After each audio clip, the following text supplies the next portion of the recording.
اللهم اغفر للمؤمنين والمؤمنات والمسلمين والمسلمات الأحياء منهم والأموات.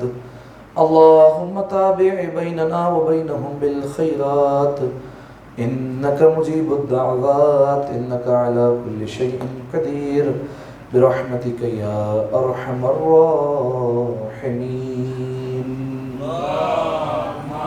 صل على محمد وآل محمد. أعوذ بالله من الشيطان اللعين الرجيم. بسم الله الرحمن الرحيم. الحمد لله الذي يخلق ولم يخلق ويرزق ولا يرزق ويطعم ولا يطعم. ثم الصلاة والسلام على عبدك ونبيك وصفيك ورسولك وخيرتك من الخلق أبي القاسم محمد صل على محمد وآل محمد وعلى أهل بيته الطيبين الطاهرين المعصومين المظلومين سيما ابن عمه علي عليه السلام وهو النبأ العظيم والصراط المستقيم والقرآن الكريم وهو الصديق الأكبر والفاروق الأعظم وحبل الله المتين وإمام المسلمين ووصي رسول رب العالمين واللعنة الدائمة على أعدائهم أجمعين. أما بعد فقد قال رسول الله صلى الله عليه وآله وسلم فعلى باب الثاني مكتوب منها لا إله إلا الله محمد رسول الله علي ولي الله صلوات على محمد وآل محمد. صل على محمد وآل محمد. دعا اسلام تمام. بسم الله الرحمن الرحيم. اللهم كل وليك الحجة ابن الحسن صلواتك عليه وعلى آبائه في هذه الساعة وفي كل ساعة وليا وحافظا وقائدا وناصرا ودليلا وعينا حتى تسكنه أرضك طوعا وتمتعه فيها طويلا. اللهم صل على محمد وآل محمد. اہل بیت علیہ السلام کی خوشنودی کے لیے اس سے بہتر انداز سے مل کر بآواز بلند صلوات پڑھیں. اللهم صل على محمد محمد. سامعین محترم، عزیزان گرامی قدر، مسلسل ہماری گفتگو سفر آخرت کے عنوان پر ہو رہی ہے اور آج ہم اپنے 38ویں مرحلے میں داخل ہو رہے ہیں. 37 تقاریر الحمدللہ اس موضوع پر ہو چکی ہے اور ان تقاریر میں آپ کی خدمت میں بیان کیا کہ یہ سفر آخرت ایک ایسا سفر ہے جس پر ہر انسان نے جانا ہے. دنیاوی سفر میں انسان خود مختار ہوتا ہے، اس کا اپنا اختیار ہوتا ہے، جائے نہ جائے اپنی مرضی ہے. چاہے تو سفر کو ملتوی کر دے، چاہے تو سفر کو مؤخر کر دے، کینسل کر دے، پوسٹ پون کر دے، اپنی مرضی اس کی. لیکن آخرت کے سفر میں مرضی انسان کی نہیں چلنی، مرضی پروردگار عالم کی چلنی ہے. ایک اس نے وقت مقرر کر دیا ہے اور یہ نہیں بتایا کہ وقت کب آنا ہے، کب تمہیں کس حال میں، کس شہر میں، کس قریے میں، کس زمین پر تمہیں ہم اپنے پاس بلا لیں گے، یہ نہیں بتایا. لیکن پروردگار عالم نے اپنے نمائندوں کے ذریعے سے، اہل بیت علیہ السلام کے ذریعے سے ہم تو کچھ پیغامات پہنچا دیے کہ دیکھو سفر پر جانا ہے، یہ تمہیں پتہ ہے. عقل مند وہ ہوتا ہے جو سفر پر آنے سے پہلے سفر کی تیاری کر کے آتا ہے. لہذا وہ صاحب شعور انسان ہے جو سفر پر آنے سے پہلے کچھ تیاری کر لے. لہٰذا اہل بیت علیہ السلام کی آپ زندگی کو اٹھا کر دیکھیں، آپ سیرت کو اٹھا کر دیکھیں، آپ کو بھرے ہوئے ملیں گے فرامین کہ اہل بیت علیہ السلام نے کتنا زور دیا ہے اس آخرت پر کہ آپ کو قبض روح کے حوالے سے بھی ملے گا کہ روح کس طریقے سے نکلتی ہے. آپ کو یہ بیان بھی مل جائے گا کہ قبر جنت کا یا تو باغ ہوتی ہے یا جہنم کا گڑھا ہوتی ہے، انسان کے ہاتھ میں فیصلہ ہوتا ہے. عالم برزخ کے حوالے سے آپ کو تفصیل مل جائے گی کہ وہاں کیا کیا ہوگا. پھر میدان قیامت پہ انسان کس طریقے سے آئے گا اس کی تفصیل بھی مل جائے گی. فیصلہ تمہارے ہاتھوں میں ہے کہ کس طریقے سے آنا پسند کرتے ہو. چاہو تو پروٹوکول میں لایا جا سکتا ہے, فرشتوں کے سائے میں تمہیں لایا جا سکتا ہے, چاہو تو تمہیں مار کھاتے ہوئے اور گھسیٹتے ہوئے اور ذلیل کرتے ہوئے میدان محشر میں لایا جائے گا. یہ تمہاری اپنی مرضی ہے. اس کے بعد حساب و کتاب ہونا ہے, یہ بھی تمہارے اختیار میں. اگر چاہو تو بغیر حساب کتاب کی جنت میں بھی جا سکتے ہو, چاہو تو تمہارا حساب کتاب آسان بھی ہو سکتا ہے, اور چاہو تو اللہ عادل بھی ہے اور باریکی ہر چیز کا باریکی سے وہ حساب کتاب لے گا اور مشکل سے حساب کتاب لے گا. اسی لیے ہم دیکھیے اہل بیت علیہ السلام کی بعض دعائیں پڑھتے ہیں, اس میں کیا دعا کرتے ہیں؟ پالنے والے قیامت کے دن اپنے عدل سے کام نہ لینا, اپنے فضل سے کام لینا.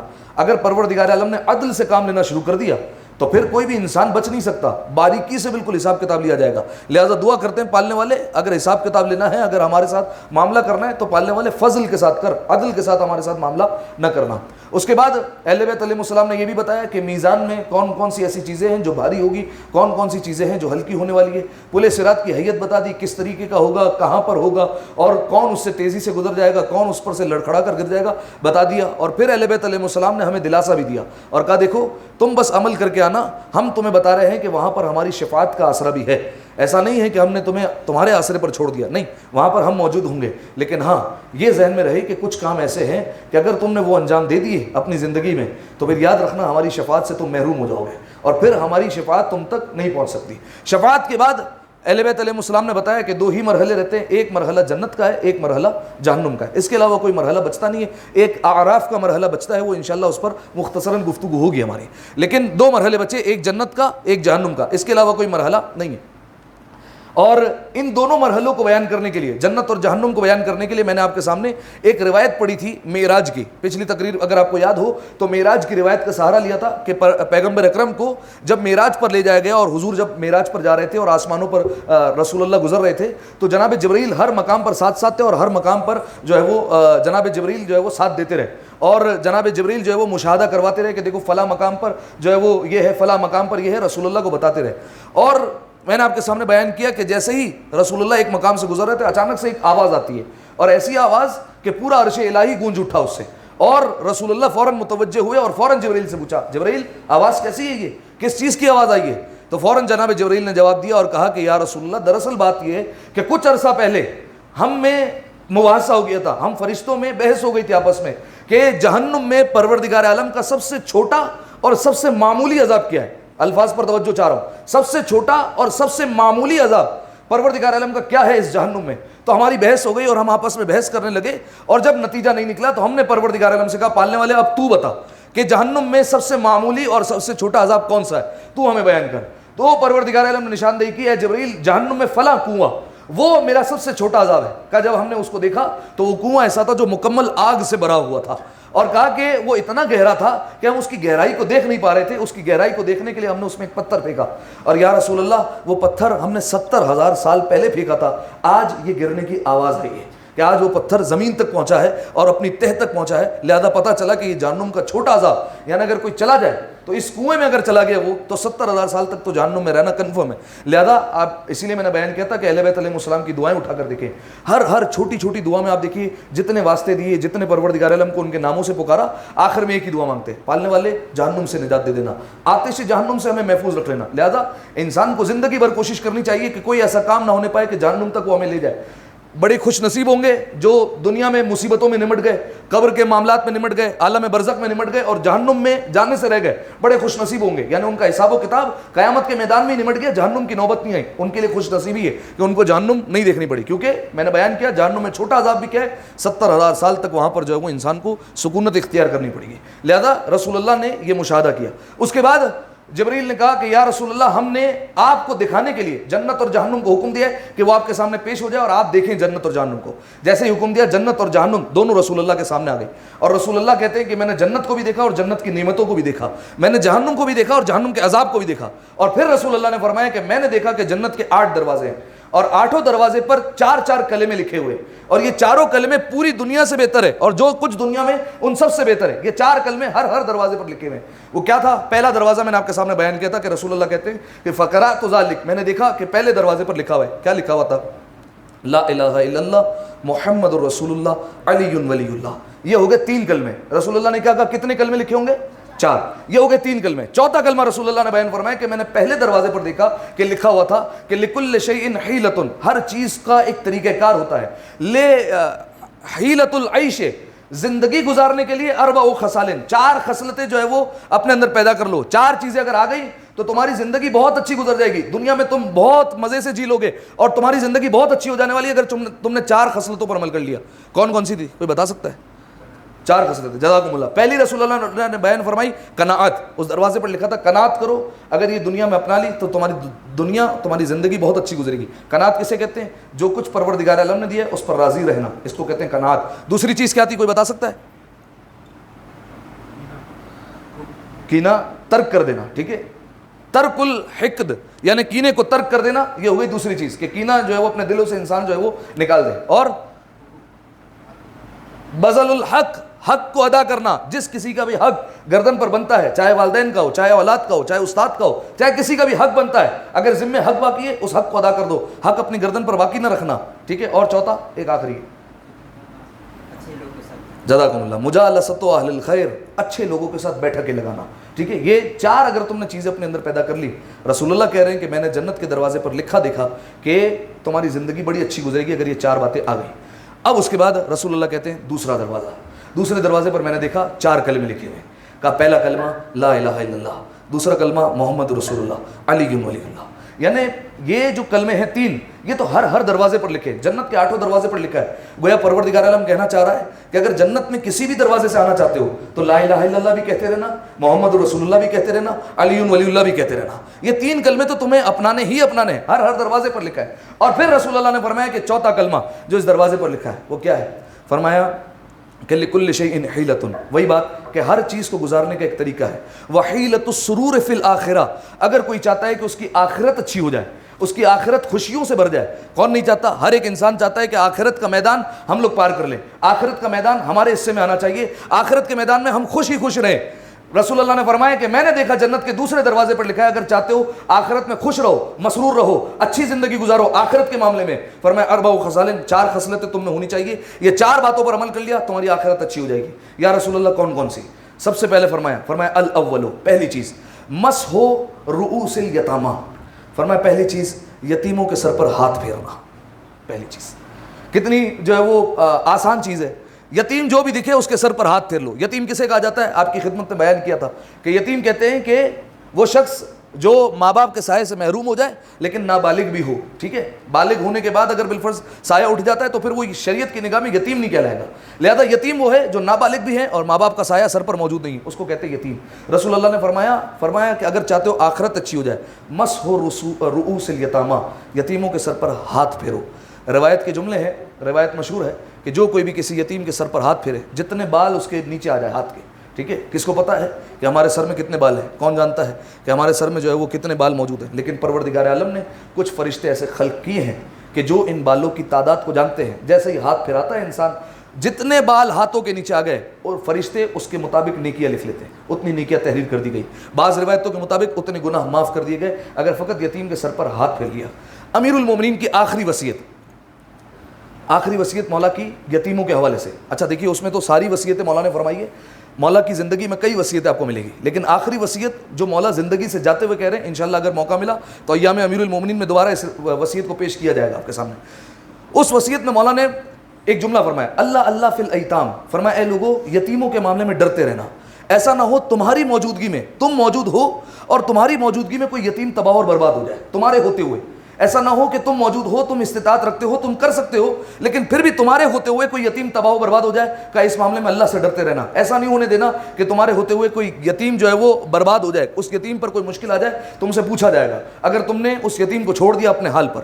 لہذا سامعین محترم، آپ دیکھیے آپ کو کئی روایتیں ملے گی اہل بیت علیہ السلام کی سیرت کے حوالے سے. آپ اٹھا کر دیکھیے یتیموں کے حوالے سے روایت کے جملے. کسی یتیم کو یتیم ہونے کا احساس ہونے مت دو کہ وہ یتیم ہے، احساس ہونے مت دینا. آپ کو روایت میں نہیں ملتا امام حسن علیہ السلام جب دنیا سے چلے گئے جناب قاسم یتیم ہوئے. روایت کے جملے امام حسین علیہ السلام اپنے بچوں کو پیار نہیں کرتے جناب قاسم کے سامنے. کیوں؟ قاسم کو احساس نہ ہونے پائے وہ یتیم ہے. جناب قاسم کے لیے کوئی چیز اپنے بچوں کے لیے لاتے ہیں، پہلے جناب قاسم کے حوالے کرتے ہیں. یہ اہل بیت علیہ السلام کی سیرت ہے. اسی طریقے سے روایت کے جملے ہیں، رسول اللہ ایک جگہ سے گزر رہے تھے، توجہ چاہ رہا ہوں، رسول اللہ ایک مقام سے گزرے، دیکھا کچھ بچے کھیل رہے ہیں.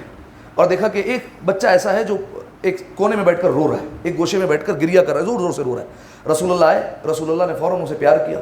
مفہوم بیان کر رہا ہوں, رسول اللہ نے اسے پیار کیا اور رسول اللہ نے کہا کیا بات ہے, جب سارے بچے کھیل رہے ہیں تم کیوں نہیں کھیل رہے ہو؟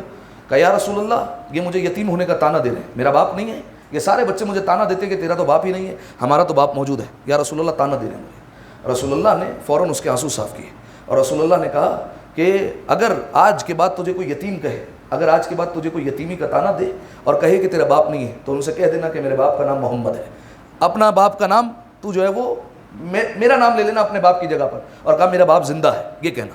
یہی سیرت آپ کو امیر المومنین کی ملے گی. آپ امیر المومنین کے بارے میں تو کئی آپ کو واقعات ملیں گے. یتیم پرور ہمارا مولا جو خود وصیت کرتے ہوئے جا رہے ہیں, تو سوچیے مولا نے کتنا خیال رکھا ہوگا اپنی زندگی میں. ایک روایت میں نے جمعے کے خطبے میں پڑھی تھی, لیکن دوبارہ تکرار کر دوں تاکہ جو لوگ نہیں ہیں وہ سن لیں, کہ امیر المومنین کوفے کے ایک مقام سے گزر رہے ہیں, دیکھا ایک خاتون ہے اور اپنے کاندھے پر مشق لے کر جا رہی ہے, اس کے کاندھے پر مشق ہے باری. مولا نے فوراً گئے اور مولا نے کہا کہ یہ مشق جو ہے وہ میرے حوالے کر دو. اچھا یہ بیان اس لیے بھی کر رہا ہوں کہ جو دوسری چیز جنت کے دروازے پر لکھی وہ یہی ہے, بے کس لوگ یعنی جو بیوائیں ہیں ان پر جو ہے وہ رحم کرنا, یہ بھی اس میں آ جائے گا. تو مولا نے کہا کہ یہ مشق میرے حوالے کر دو. مولا نے مشق لی اور خود اپنے کاندھے پر اٹھا کر لے کر چلنے لگے. مولا نے کہا کہ یہ مشق بھرنا تو مردوں کا کام ہوتا ہے, یہ تم نے کیوں اٹھائی ہے, یہ بھاری مشق اپنے کاندھوں پر کیوں رکھی ہے؟ کہا کہ میرا شوہر مارا گیا ایک جنگ میں, جنگ صفین میں علی کے ساتھ تھا اور وہ مارا گیا, اور میرے بچے یتیم ہو گئے, اور مجھے امیر المومنین کا علم نہیں ہے کہ انہیں پتہ بھی ہے کہ میرے بچے یتیم ہوئے ہیں یا نہیں ہوئے. امیر المومنین نے جب یہ سنا تو مولا نے اس کے گھر پر مشق پہنچائی اور فوراً بازار گئے. بازار جا کر مولا نے سامان خریدا اور کھانے پینے کا سامان لے کر اس کے دروازے پر آئے, اور دروازے پر جیسے ہی آئے تو دیکھا کہ وہی شخص ہے جس نے سامان اٹھایا تھا. کہا کہ تو کھانا جو ہے وہ زیادہ اچھے طریقے سے بنا سکتی ہے, بچوں کو اچھے طریقے سے بہلا سکتی ہے. تو بعض روایتوں میں اس نے کہا کہ میں کھانا اچھے طریقے سے بنا لوں گی. کہا تیرے بچوں کو میں بہلاتا ہوں, بچے ہیں یتیم. مولا نے کہا تیرے بچوں کو میں بہلاؤں گا. روایت کے جملے ہیں, مولا نے اس کے بچوں کو کھلانا شروع کیا, اپنی گود میں بٹھاتے ہیں, کبھی پیار کرتے ہیں, کبھی سر پر ہاتھ پھیرتے ہیں, اور ایک جملہ کہتے ہیں, اے میرے پیارے بچوں علی کو معاف کر دینا, کہ علی نے کہیں ایسا نہ ہو کہ تمہارے حق میں کوتاہی کی ہو. اس کے بعد پھر مولا ان کو پیار کرتے جاتے ہیں, اور اس کے بعد ان بچوں نے فرمائش کی کہ ہمارا بابا جب زندہ تھا تو ہمارے لیے وہ ناکا بن جایا کرتا تھا اور ہمیں وہ پھرایا کرتا تھا. مولا نے اپنے دونوں ہاتھ زمین پر رکھے, کہا تم سوار ہو جاؤ. مولا ناکا بن کر انہیں پورے گھر میں پھرا رہے ہیں, ٹھیک ہے, اور ایک ہی جملہ کہتے جاتے ہیں, علی کو معاف کر دینا, کہ کہیں ایسا نہ ہو کہ علی کی وجہ سے تم جو ہے وہ یتیم ہو گئے ہو. اس کے بعد مولا تندور کے قریب گئے اور تندور کے قریب اپنا چہرہ لے کے گئے, اور جیسے ہی آگ کی بھاپ آنے لگی مولا نے کہا ہم تک پیغام پہنچانے کے لیے, اے علی اس آگ کا مزہ چکھو, ایسا نہ ہو تم نے یتیموں کے حق میں کوئی کوتاہی کر دی ہو, تمہارے ہوتے ہوئے کسی یتیم کا حق مارا گیا ہو, اس آگ کا مزہ چکھو. یہ مولا نے ہمارے لیے بیان کیا. اتنے میں ایک اور خاتون اس کے گھر میں آئی اور اس نے فوراً جو ہے وہ کہنا شروع کر دیا کہ تو نے غضب کر دیا. کہا یہ تو جانتی نہیں ہے کون ہے؟ کہا کون ہے؟ کہا یہ امیر المومنین ہے. اب اس نے جب یہ سنا تو فوراً آئی اور معذرت کی اور کہا کہ آپ تو شفیق ہیں, آپ ہمارا جو ہے وہ دھیان رکھتے ہیں, مجھے پتہ نہیں تھا آپ امیر المومنین ہیں, ورنہ میں آپ کو زحمت نہیں دیتی. لہذا امیر المومنین کا یہ طریقہ کار, کوفے کی گلیوں میں جب گھومتے ہیں بچوں کو دیکھتے ہیں روتا ہوا تو فوراً گود میں اٹھا کر کہتے ہیں, اے میرے پیارے بچوں اگر تو کوئی تمہیں یتیمی کا تانا دے اور کہے باپ نہیں ہے تو کہہ دینا کہ تمہارے باپ کا نام علی ابن ابی طالب ہے. یہی وجہ ہے, آپ دیکھیے 19 رمضان جب مولا کو سر پر ضربت لگ گئی اور طبیب کو بلایا گیا تو طبیب نے کیا کہا کہ اے مولا حسن, اب آپ کے بابا بچ تو نہیں سکتے لیکن دیر ہو سکتی ہے, شہادت میں تاخیر ہو سکتی ہے, بچایا نہیں جا سکتا, کوئی صورتحال نہیں ہے. امام نے کہا کہ تاخیر کس طریقے سے ہو سکتی ہے؟ کہا اگر زیادہ سے زیادہ انہیں دودھ پلایا جائے. اب جب امام حسن علیہ السلام نے کچھ دیر بعد گھر کا دروازہ کھولا تو دیکھا کہ کوفے کے سارے بچے اپنے اپنے حصے کا دودھ لے کر آئے ہیں, ہاتھوں میں پیالے ہیں, اور کہا کہ یہ ہم اپنے بابا علی کے لیے لے کر آئے ہیں. ایک دفعہ صلوات پڑھے مل کر بابا سے بلند, اللہم صلی علی محمد. لہذا فرمایا مسح رؤوس الیتامى, فرمایا پہلی چیز یہ ہے کہ یتیموں کے سر پر ہاتھ پھیرنا, یتیموں کے ساتھ شفقت برتنا. لہذا ہم سنتے ہیں نا, کئی لوگ سوال کرتے ہیں مولانا صاحب اب حالت یہ ہو گئی ہے کہ مصائب میں رونا نہیں آتا ہمیں, ہم اپنے برابر میں لوگوں کو دیکھتے ہیں وہ چیخے مار کر رو رہے ہیں, وہ دھاڑے مار کر رو رہے ہیں. آپ نے بھی دیکھے ہوں گے کئی لوگ چہرے کا پرسہ کرنے لگ جاتے ہیں, اپنے آپ کو مارنے لگتے ہیں. کئی ایسے لوگ ہیں ہم نے خود مشاہدہ کیا, دیواروں پر اپنا سر مار دیتے ہیں مصائب سن کر. اور مولانا صاحب ہم مصائب سنتے ہیں, ہماری آنکھوں میں آنسو نہیں آتا, آنکھیں تر بھی نہیں ہوتی, آنکھیں نم بھی نہیں ہوتی. کیا وجہ ہے؟ علماء بیان کرتے دل سخت ہو چکا ہے, شقی القلب ہو گئے ہو. مولانا کیسے ہوگا یہ صحیح؟ کہ اپنے گناہوں کا استغفار کرو.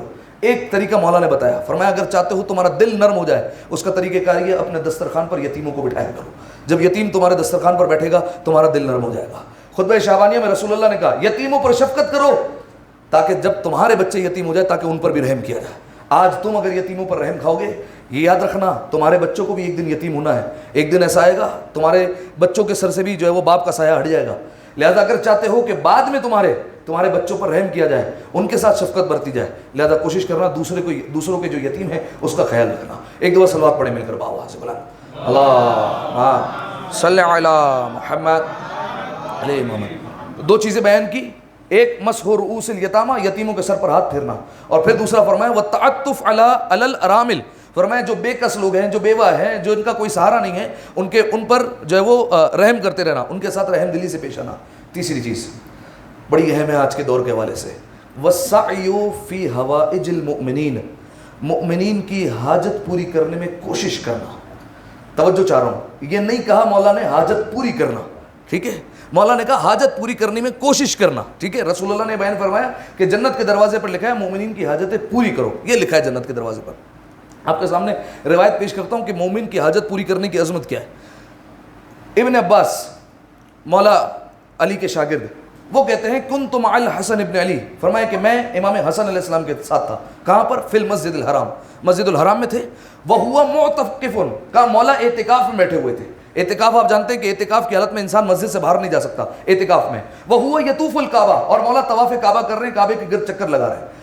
حتی عرض لہ من شیعتہ, ایک شیعہ مولا کا چاہنے والا دوڑتا ہوا آیا مسجد میں, مولا کے پاس پہنچا.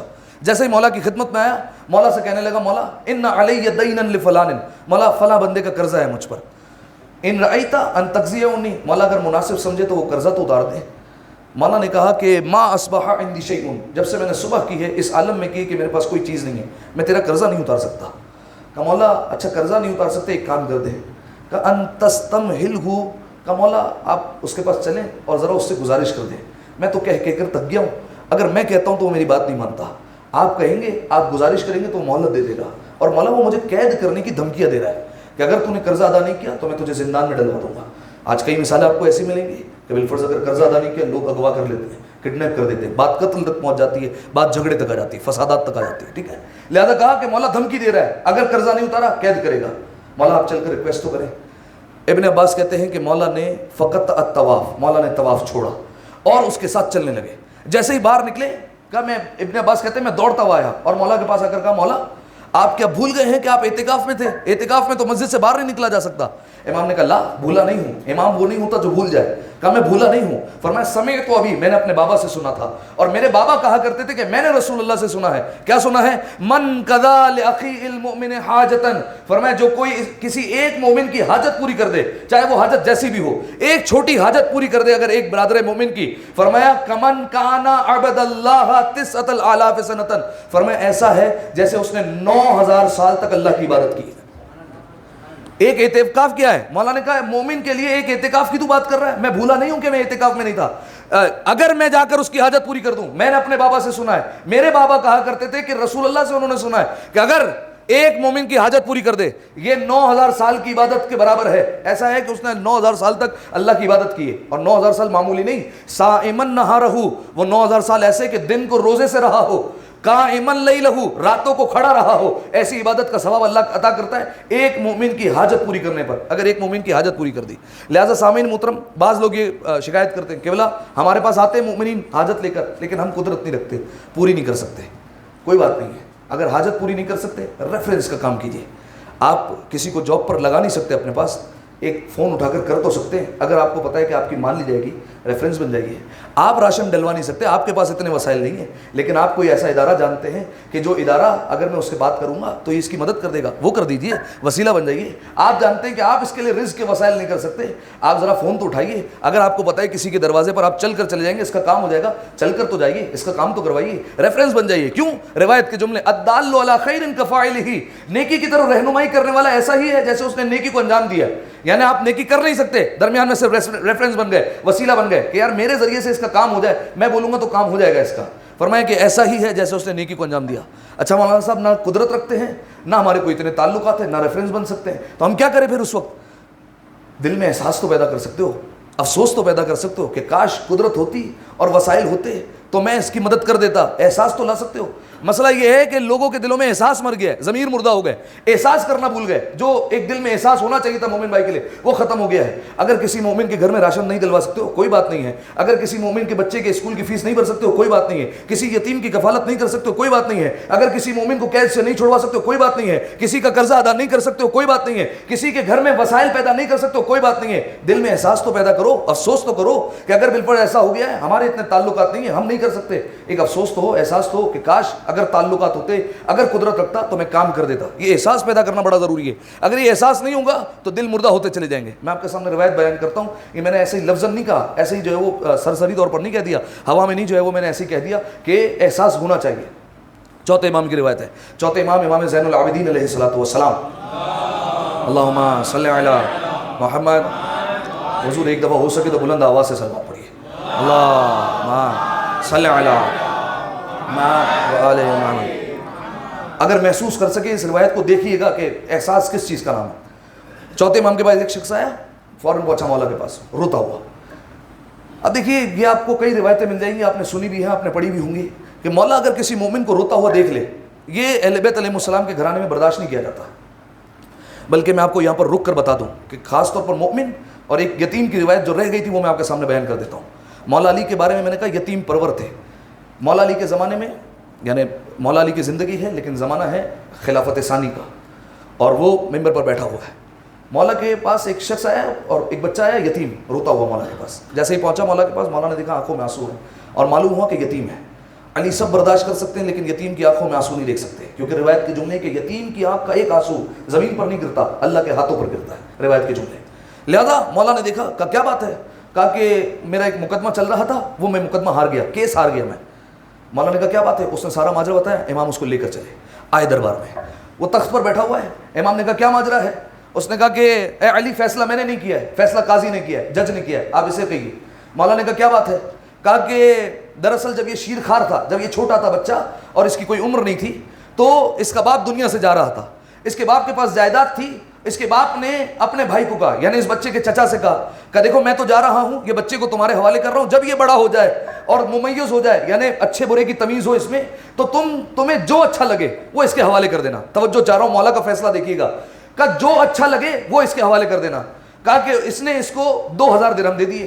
اب یہ بچہ آیا کہ مجھے زیادہ چاہیے تھے اور اس نے مجھے کم دیے, میرے باپ کی جائیداد اتنی وسیع ہے, صرف 2000 درہم دیے گئے. تو کہا کہ میں نے, وہ قاضی کہتا ہے کہ میں نے اس کے چچا کو بلایا. جیسے ہی چچا آیا تو اس نے وصیت دکھائی. اے علی میں کیا کرتا, فیصلہ کیوں نہ کرتا یہ؟ اس چچا نے وصیت دکھائی کہ وصیت میں لکھ کر گیا اس کا باپ کہ جو تمہیں اچھا لگے وہ اسے دے دینا. مجھے 2000 درہم سمجھ میں آئے, میں نے اس کو 2000 درہم دے دیے. امام نے کہا فیصلہ بدلو. یہ آج جو کیس پر نظر ثانی ہوتی ہے, جو فیصلوں کو بدلا جاتا ہے, یہ امیر المومنین کا طریقہ کار ہے. یہ مولا نے کانسیپٹ دیا ہے, فیصلوں کو بدلو دوبارہ. کہا مولا فیصلہ کیوں بدلنا ہے؟ کہا کہ باپ نے کیا کہا تھا؟ کہا باپ نے کہا تھا جو اچھا لگے وہ دے دینا. کہا کہ باپ نے جو اپنے پاس, جو چچا نے اپنے پاس رکھا ہے وہ اس سے اچھا لگا رہا ہے, لہٰذا جو اس نے اپنے پاس رکھا ہے وہ دو اسے. 2000 درہم اسے ملیں گے چچا کو, اور جو باقی جائیداد اس نے اپنے پاس رکھی تو وہ اس نے اپنے لیے پسند کی ہے, لہٰذا یہ اسے دی جائے گی. اور مولا نے فوراً جو ہے وہ اس یتیم کا جو ہے وہ کام کروایا. لہٰذا بات ہو رہی تھی مومن کے حوالے سے کہ مومن اگر پریشان ہو تو مولا کوئی بھی اہل بیت علیہ السلام کا فرد ہو وہ دیکھ نہیں سکتا. چوتھے امام کی خدمت میں شخص آیا, روتا ہوا آیا, مولا کے پاس پہنچا. مولا نے کہا کیا بات ہے, رو کیوں رہے ہو؟ کہا کہ وہی بات مولا, قرضہ ہے اور قرضہ اتنا ہے کہ اب میں ادا نہیں کر سکتا ہوں اور میں مجبور ہو چکا ہوں, اور مولا مجبور اتنا ہوں کہ اب اپنے گھر پر بھی نہیں جا سکتا. یعنی کیا مطلب؟ کہا مولا وہ جو قرض دار ہے جن کو میں نے قرضہ دیا, جن سے میں نے قرضہ لیا ہے, مولا وہ روزانہ گھر پر آ جاتے ہیں.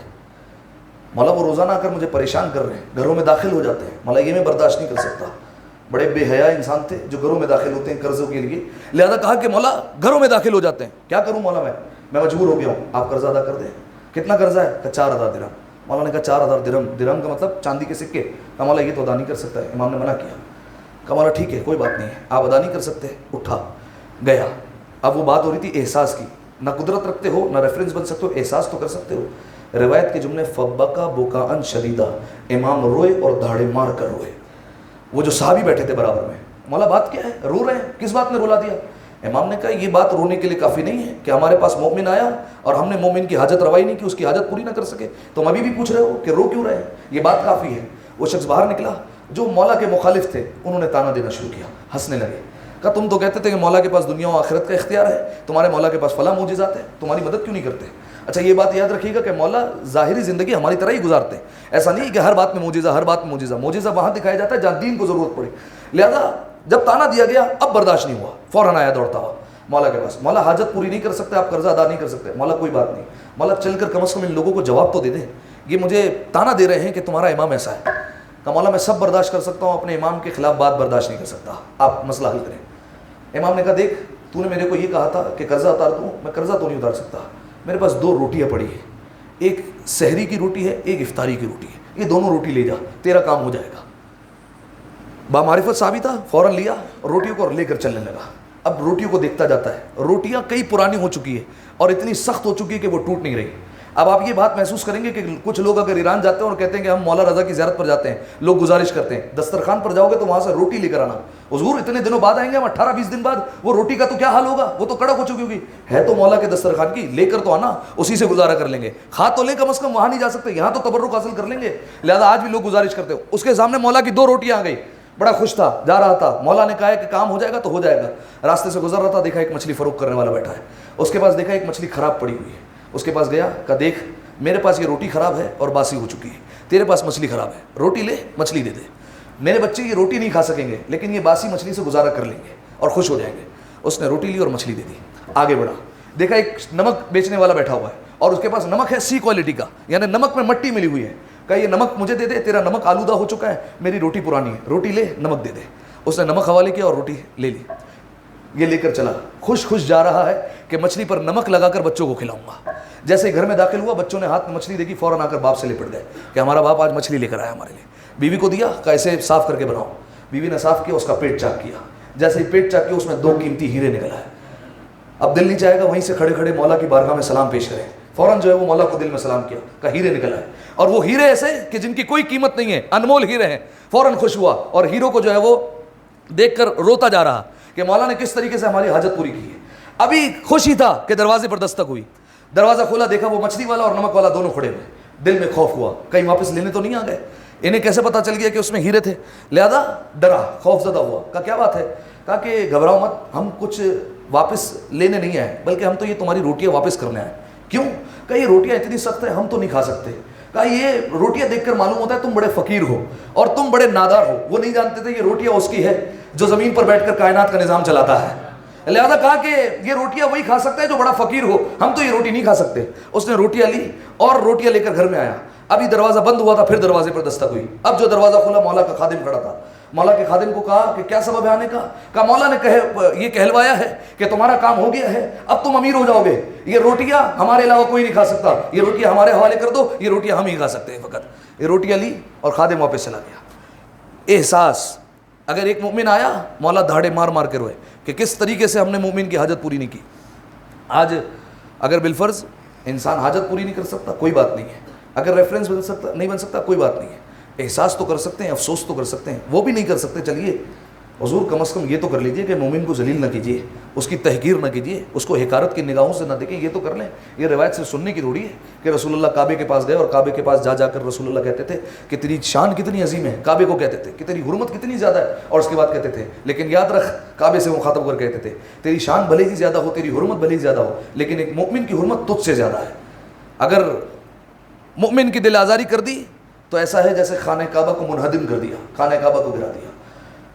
ان افضل العبادت بعد الصلاۃ ادخال السرور فی قلب المؤمن. نماز کے بعد سب سے افضل ترین عبادت کیا ہے؟ مومن کے دل میں خوشی داخل کرنا. اس کو خوش کر دو کسی طریقے سے, وہ خوش ہو گیا. ایسا ہی تم نے نماز کے بعد سب سے افضل عبادت انجام دی, لیکن خبردار اس کی دل آزاری نہ کرنا. دل آزاری کی, اس کی تحقیر کی, گویا مولا کی تحقیر کی. یہ بلا وجہ نہیں کہا میں نے, غالباً 5ویں امام کی یا 4تھے امام کی روایت ہے کہ مولا کے پاس ایک صحابی آیا. مولا نے کہا تم ہماری توہین کرتے ہو, ہماری تحقیر کرتے ہو. ہاتھوں کو جوڑ لیا, کون برداشت کرے گا؟ مولا آپ کی تحقیر, آپ کی توہین ہم کہاں کر سکتے مولا, ممکن ہی نہیں ہے آپ کی کبھی تحقیر کرے. مولا نے کہا کہ فلاں جگہ سے تم گزر رہے تھے, ہمارے ایک مومن نے تم سے گزارش کی تھی کہ میرا سامان اٹھا کر گھر تک پہنچا دو. تم منع بھی کر سکتے تھے لیکن تم نے اسے روح گردانی کی, تم نے اسے جھٹکا, تم نے اسے جھڑکا. کہا اس کی تحقیر کرنا ہماری تحقیر کرنا ہے. تم نے اس کی انسلٹ کی, ہماری انسلٹ کی ہے. تم نے رسوا کیا اگر تم نے مومن کو رسوا کیا. ایک روایت پیش کرتا ہوں اور بات ختم کرتے ہیں. مشہور روایت ہے, آپ سب نے سنی ہے, لیکن پیش اسی لیے کرتا ہوں کہ وہ دلوں میں محفوظ ہو جائے اور ایک جو ہے وہ انسان جو ہے وہ بیدار ہو تھوڑا سا.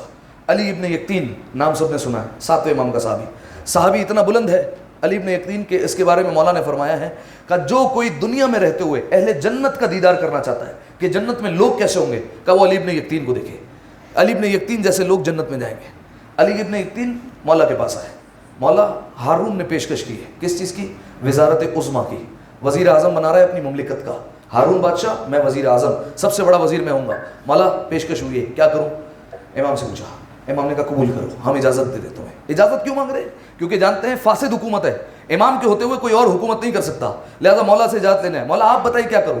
امام نے کہا قبول کرو اس کے آفر کو, جاؤ اس کے پاس. لیکن ایک بات یاد رکھنا, علی ابن یقطین اس کے دربار میں رہتے ہوئے, اس کے پاس رہتے ہوئے, اس کی وزارت کو قبول کرتے ہوئے یہ یاد رکھنا, کوئی مومن پریشان نہیں ہونا چاہیے, مومن کا خیال رکھنا, اور مومن کو کوئی تکلیف نہیں ہونی چاہیے. جی مولا. وزارت عظمیٰ کی پیشکش قبول کی, علی ابن یقطین ہو گئے وزیر اعظم. مولا مدد کرتے رہتے ہیں مختلف طریقوں سے. ایک روایت سن لیجیے چھوٹی سی درمیان میں, کہ ایک شخص نے شکایت کی ہارون کو کہ علی ابن یقطین تو موسی کاظم کا ماننے والا ہے, تو یہ سمجھتا ہے کہ تیرا ماننے والا ہے, یہ تو شیعہ ہے, یہ تو رافضی ہے. کہا یہ کیسے کہہ رہے ہو؟ کہا میں نے خود دیکھا ہے کہ علی ابن یقطین اپنے مولا کو سے خط و کتابت کرتا ہے, ان کو خط لکھتا ہے. کہا اچھا ہم یہ چیک کریں گے کہ علی ابن یقطین واقعی ہمارا ہے یا موسی کاظم کا ہے. ادھر ہارون نے یہ فیصلہ کیا کہ اگلے دن جا کر فیصلہ کریں گے. امام کا خط پہنچا, امام کا خط کھولا, اس میں لکھا ہوا تھا, علی ابن یقطین آج تک تم ہمارے طریقے سے وضو کرتے ہوئے آئے ہو, لیکن آج سے تم وضو ہمارے طریقے سے نہیں کرو گے, جیسے اہل سنت کرتے ویسے وضو کرنا. علی ابن یقطین جانتے تھے مولا کا حکم ہے. مولا ایک وقت خیال تو آئے گا نا کہ آج تک وضو کرتے ہوئے آ رہے تھے, کیا وہ وضو غلط ہو گیا؟ لیکن مولا کا حکم تھا, جانتے مولا کا حکم ایسا ہے کہ اس کو ماننا لازمی ہے, اس پر چون چرا نہیں کر سکتے. مولا نے کہہ دیا بات ختم. کہا ٹھیک ہے مولا, اور خط کو بند کر دیا, لیکن سوچ رہے ہیں وضو کرتے ہوئے مولا نے ایسا حکم کیوں دیا. ادھر ہارون چھت پر پہنچا, دیکھا کہ علی ابن یقطین وضو کیسے کرتے ہیں. اب جو دیکھا وضو ہمارے طریقوں سے کر رہا ہے, ہارون خوش ہوا, اور جس نے شکایت کی تھی اس کو قتل کروایا, کہ یہ علی ابن یقطین تو ہمارا ہے. ادھر ہارون مڑا, مولا کا خادم پہنچا, مولا کا قاصد خط لے کر پہنچا. علی ابن یقطین نے خط کھولا, مولا نے کہا علی ابن یقطین تمہارا مسئلہ حل ہو گیا ہے, اب ویسے ہی وضو کرنا جیسے ہم کیا کرتے تھے. فوراً حکم دیا. علی ابن یقطین کی مولا مدد کرتے رہتے ہیں, لیکن ایک پیغام دیا, علی ابن یقطین مومن کو کوئی پریشانی نہیں ہونی چاہیے. اور علی ابن یقطین نے نبھایا اس کو. کس طریقے سے؟ تاریخ کہتی ہے کہ جس طریقے سے دکانوں پر جا کر سپاہی زبردستی پیسے لیتے ہیں, ٹھیک ہے, جس کو ہماری زبان میں کہتے ہیں, کراچی کی زبان میں بتا, صحیح ہے, لاؤ بتا دو, ٹھیک ہے, اتنا کمایا, اتنا تم نے سیل کیا, بتا لاؤ. اب وہ جا کر لے لیتے. وہ اس زمانے میں بھی یہی ہوتا تھا, اور سپاہی جا کر جو ہے وہ بتا مانگتے تھے, اور مومنین سے بھی لیا جاتا تھا. علی ابن یقطین رات کی تاریخ کی میں وہ رجسٹر کھولتے تھے اور دیکھتے تھے کس سے کتنا لیا گیا, اس میں مومن کون کون ہے. جاتے تھے ایک ایک کے گھر پر اور دروازے پر دستک دیتے تھے, چہرے پر نقاب ہے, اور ہاتھ جوڑ کر کہتے تھے سپاہیوں سے غلطی ہو گئی ہے, یہ تم اپنا پیسہ واپس لے لو, اور فوراً واپس کرتے. مومنین کی مدد ہو رہی ہے. ایک دن بس ایسا ہوا کہ ابراہیم جمال, مولا کا ایک اور چاہنے والا, کوفے کا رہنے والا ہے, آیا علی ابن یقطین سے ملاقات کے لیے. جیسے دروازے پر پہنچا, خادم نے منع کر دیا کہ علی ابن یقطین ابھی منع کر رہے ہیں, وہ ملاقات نہیں کر سکتے. اسے ایک افسوس ہوا کہ علی ابن یقطین یہ وہ ہے جو ہمارے ساتھ بیٹھا کرتا تھا, آج وزیر اعظم ہو گیا تو ہم سے ملاقات نہیں کر رہا. دل پر ایک چوٹ لگی, مایوس ہو کر کوفہ چلا گیا. کچھ عرصے بعد علی ابن یقطین پہنچے مدینہ امام سے ملاقات کے لیے. امام کے دروازے پر جیسے ہی پہنچے, خادم باہر آیا. خادم آیا اور کہا کہ مولا سے ملاقات کرنی ہے. خادم اندر گیا, واپس آیا, کہا امام نے ملاقات سے منع کر دیا, انکار کر دیا, مولا نہیں مل سکتے. کوئی ہوتا نا بے معرفت, جس کو معرفت نہ ہوتی, چلا جاتا, منع کر دیا تو کیا ہوا, نہیں مل رہے تو نہ ملے, اس طریقے سے کرتا. لیکن علی ابن یقطین با معرفت ہے, فوراً بیٹھ گئے گھٹنوں کے بل. خادم کو کہا کہ مولا سے کہو مجھے پتہ ہے کہ مجھ سے کوئی غلطی ہوئی ہے, غلطی تو بتائیں مولا, کیا غلطی ہو گئی ہے, آپ کہیں گے ہم غلطی سدھاریں گے. خادم گیا, جیسے ہی گیا اب امام باہر آئے, کیونکہ امام نے سنا کہ علی ابن یقطین غلطی سدھارنا چاہتا ہے. کہ مولا کیا غلطی ہو گئی؟ کہ علی ابن یقطین تم نے ہمارے کہنے پر وزارت عظمیٰ کو قبول کیا, ہمارے کہنے پر تم وزیر اعظم بنے, ایسا ہے یا نہیں ہے؟ کہا جی مولا آپ نے ہی بنایا ہے. کہا ہم نے تمہیں کیا نصیحت کی تھی؟ کہا مولا آپ نے کہا تھا کہ مومنین کا دھیان رکھنا, انہیں کوئی تکلیف نہیں ہونی چاہیے. کہا اس پر عمل کیوں نہیں کیا؟ کہا مولا عمل کرتا ہوں, رات کی تاریکی میں گھر گھر جا کر ان کے پیسے لوٹاتا ہوں, ان کی رقم لوٹاتا ہوں. امام نے کہا ابراہیم جمال ملاقات کے لیے آیا تھا. اب سوچا علی ابن یقطین نے, کچھ مہینوں پہلے ابراہیم جمال آیا تھا. ہاں مولا ملاقات کی تھی. کہا نہیں مولا انکار کر دیا تھا, مولا فلاں کام میں تھا. مولا نے کہا جو بھی ہو, ملے تھے یا نہیں ملے تھے؟ کہا نہیں ملا تھا. کہا اس کے دل پر چوٹ لگی, وہ مایوس ہو کر اس کی دل آزاری ہوئی. کہا مولا ٹھیک ہے, اگر آپ کہہ رہے ہیں تو مولا میں اس کے گھر پر جاؤں گا اور اس سے معافی مانگوں گا, لیکن مولا وہ رہتا ہے کوفہ میں ہوں مدینہ میں, مولا کچھ وقت تو دیں, 2-3 دن کا, کہ کوفہ جاؤں آ جاؤں, بلکہ مہینوں کا سفر لگتا ہے, مولا کچھ دن تو دیں, معافی مانگ کر واپس آ جاؤں. امام نے کہا کہ اچھا اب تم معافی مانگنا چاہتے ہو تو ایک کام کرنا, رات کا سناٹا ہو لینے دو. رات کے وقت بقی کے پاس جانا, جنت البقی کے پاس ایک ناکا کھڑا ہوگا, اس پر سوار ہو جانا, وہ تمہیں کوفہ لے کر جائے گا. امام کی قدرت دیکھ رہے ہیں, یہ ناکے کو کس نے کوفے کا رستہ بتایا ہے, لہذا کہا جاؤ رات کی تاریکی میں اور کسی کو بتانا مت. علی ابن ایک دن چلے رات کے سناٹے میں, دیکھا ایک ناکا کھڑا ہوا ہے, سوار ہوئے اس پر. جیسے ہی سوار ہوئے, ابھی 2 قدم چلے تھے, فوراً کوفہ میں داخل ہوئے. طویل عرض کیا, زمین سکڑ گئی مولا کے حکم پر, فوراً کوفے میں داخل ہوئے. اب جب کوفے میں داخل ہوئے تو ایک ایک کے دروازے پر جاتے ہیں اور پوچھتے ہیں ابراہیم جمال کا گھر کون سا ہے. اچانک وہ دروازہ ملا جو ابراہیم جمال کا تھا. دستک دی دروازے پر, ابراہیم جمال کی آواز آئی, کون ہے دروازے پر؟ کہ علی ابن اکتین. کا کون سا علی ابن اکتین؟ کا وزیر اعظم ہارون کا وزیر بول رہا ہوں. وہ ہنسا اور کہا کہ بات ایسی کرو جو سمجھ میں آئے. علی ابن اکتین کہاں وزیر اعظم, اب تو وہ بڑا آدمی ہو چکا ہے, ہم سے ملاقات کے لیے کہاں آئے گا اس گھر پر. کہا ابراہیم باتوں کا وقت نہیں ہے, دروازہ کھولو. اب جب دروازہ کھولا تو دیکھا واقعی علی ابن اکتین. فوراً گلے ملے اور گھر کے اندر بلایا, مسند پر بٹھایا. کہا کہ علی ابن اکتین کیسے آنا ہوا؟ اب سارا ماجرا سنایا. کہا میں نے تم سے ملاقات سے انکار کیا تھا, تمہارے انکار کی وجہ سے مولا نے مجھ سے ملاقات کرنے سے منع کر دیا. اب ابراہیم جمال زارو قطار رونے لگا. علی ابن اکتین دلاسا دیتے رہے, کیا بات ہے؟ ایک جملہ کہا کہ مولا ہم غریبوں کا بھی خیال رکھتے ہیں اور ہمارا بھی دھیان رکھتے ہیں اور ہمارا بھی سوچتے ہیں. اب جب یہ جملہ سنا علی ابن اکتین میں رونے لگے. کہا ابراہیم جمال بس باتوں کو ختم کرو اور مجھے معاف کرو. کہا میرے بھائی میں نے تمہیں اسی وقت معاف کر دیا تھا, میں نے دل میں بات نہیں رکھی ہے. کہا نہیں, صرف معافی مانگنے نہیں آیا ہوں, معافی کی سند لے کر جاؤں گا, مہر لگا کر دو. کہا مہر لگا کر دوں کیا مطلب؟ لکھ کر دوں کاغذ پر اور اس پر اپنی مہر ثبت کر دوں.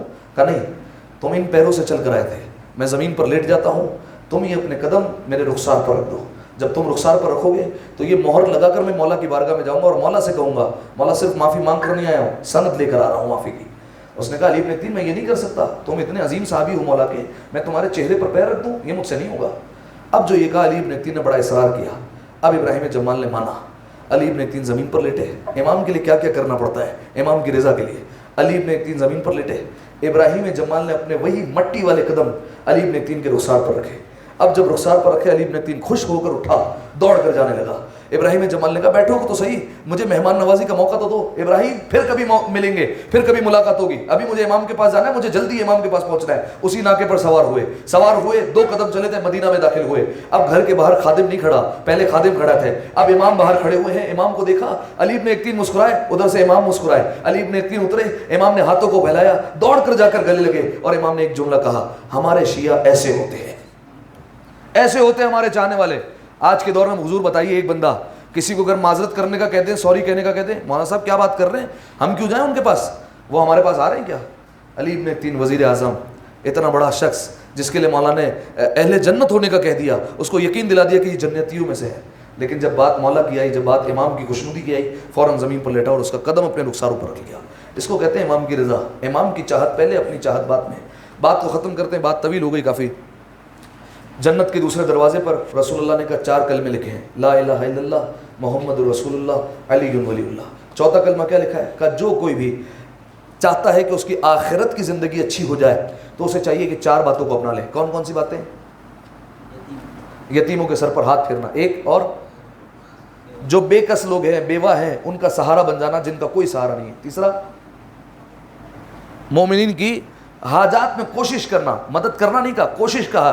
اگر کر سکتے ہو تو مدد کرو, ریفرنس بن سکتے ہو ریفرنس بنو, افسوس کر سکتے ہو افسوس کرو, اگر نہیں کر سکتے یہ بھی کم از کم دل آزاری مت کرو. تیسری بات. اور چوتھی بات پھر فرمایا وَالتَّفَقُّدُ عَلَى الْفُقَرَاءِ وَالْمَسَاكِينِ, فقراء اور مساکین کا ہمیشہ ذہن میں رکھنا, ان کا جائزہ لیتے رہنا, کہیں انہیں کسی چیز کی ضرورت تو نہیں ہے. یہ ہمارے علماء غلط نہیں کہتے کہ اگر بالفرض تمام تر شیعہ جتنے اہل بیت علیہ السلام کے چاہنے والے اگر خمس نکالنا شروع کر دیں تو کوئی شیعہ میں غریب نہیں بچے گا.